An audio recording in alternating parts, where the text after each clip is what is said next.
What's up, guys? LQ here with the LQ review, and I just got out of my screening of 47 Meters Down Uncaged. All right, 47 Meters Down Uncaged. How do I best quantify how I felt about this movie? First of all, it was terrifying. It was terrifying. And it wasn't the sharks, all right? I'm claustrophobic. I'm a claustrophobic person. It is one of those crosses that I bear, one of those horrible things that I have to live with. I do not like enclosed areas. I do not like being the thought of being trapped somewhere. So this movie was terrifying because you put these girls in this underwater cavern, and then the cave collapses on them and they have to go find an alternative way out. That was terrifying. That would have made a terrifying movie alone. Forget the sharks. All right, let's talk about the sharks. The sharks were dumb. All right, so you've got these great white sharks who, over thousands and thousands and millions of years, they have evolved to where they do not need to use their sight because it's so dark in those caves. And these sharks, they never have to leave these caves, and they're always in the dark, so they've evolved to not be able to see, and they hunt with their sound and their heightened senses. And all right, I got a couple problems here. Problem number one. This is a labyrinth that they're in. All right. It's a big cave system.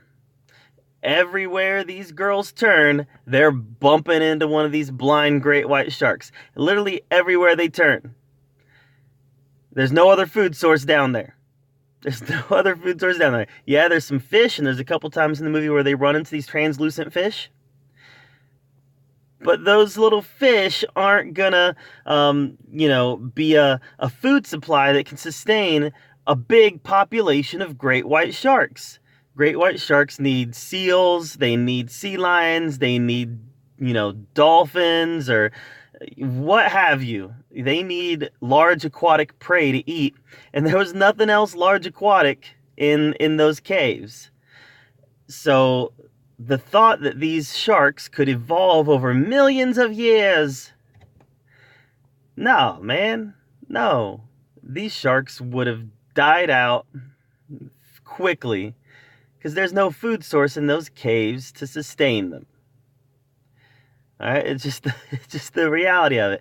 Well, perhaps the sharks were eating each other. All right, there was no evidence of that in the movie. There was no evidence that these sharks were eating each other in the movie. In fact, contrary to that, the evidence suggests that they weren't eating each other because everywhere these girls went, they were bumping into a shark. So yeah, the plot involves these girls going down to explore these ancient Mayan ruins that are underwater because of rising sea levels, and they get trapped in these Mayan ruins, and boom, blind great white sharks. And super predictable movie. Super predictable. You got the two main girls who are stepsisters. And then you've got the two friends. The two friends who, those two friends, they're just there to die. That's their only purpose in this movie, is to die by shark. And funny enough, one of them doesn't die by shark. But that is their purpose in this movie, is to die by shark. And then there's some other cannon fodder, some scientists down there working in the caves, who also, their purpose is to die by shark. That's it. And you got Dad, who, I don't know. Does Dad die by shark? I don't know. Yeah, this movie was silly. It was super silly, and it was crazy, and it was terrifying, but the sharks weren't terrifying. Being trapped underwater was terrifying. There was a neat scene that involved underwater currents, where as they were trying to find the cave out to the ocean, there was a pretty cool scene that involved underwater currents that actually led to a pretty neat sequence. I don't know how accurate it was. I'm no marine biologist, but visually it was a pretty cool sequence. And then at the end, there was a pretty cool sequence that involved their escape from the cave. Not every girl escapes from the cave, but the surviving girls, when they escape from the cave, they find themselves in a very different shark predicament. And that scene at the end, while ridiculous, while ludicrous, and while the sharks at the end of the movie, I can't say that they actually behave how great white sharks would behave. I've seen Shark Week, right? It was a fun sequence. It was a really fun sequence there at the end. So there was some really fun sequences in this movie, and a lot of it was really tense, but I gotta tell you guys, the tense stuff came from the aquatic environment, not from the sharks. The sharks were silly, the sharks were cartoony. They were rendered in pretty good CGI, but overall, the sharks were pretty low grade, scary sharks. Nothing like the reef, nothing like Jaws. I mean, even the shark in the shallows was scarier. So, yeah, this movie's worth a watch if you're a shark fan. If you're looking for some decent jump scares, and there are a couple decent jump scares in this movie, I'd say it's worth a watch.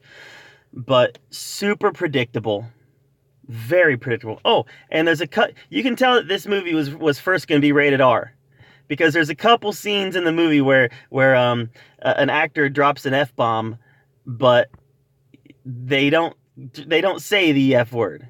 They say something else, but you can tell by the way their mouth is moving that it was the F word.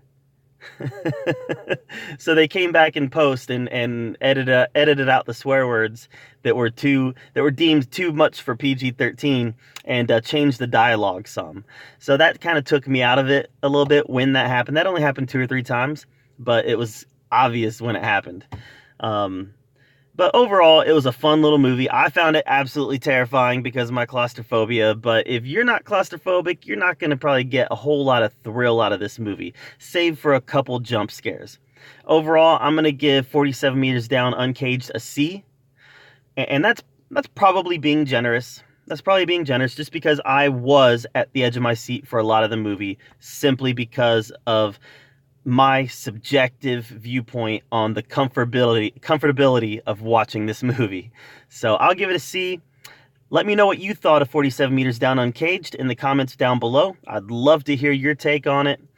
Please subscribe to my channel, and as always, thank you for being here at the LQ Review, where we talk about all of the geeky, nerdy stuff that we love to talk about. And until next time, we'll see you guys later.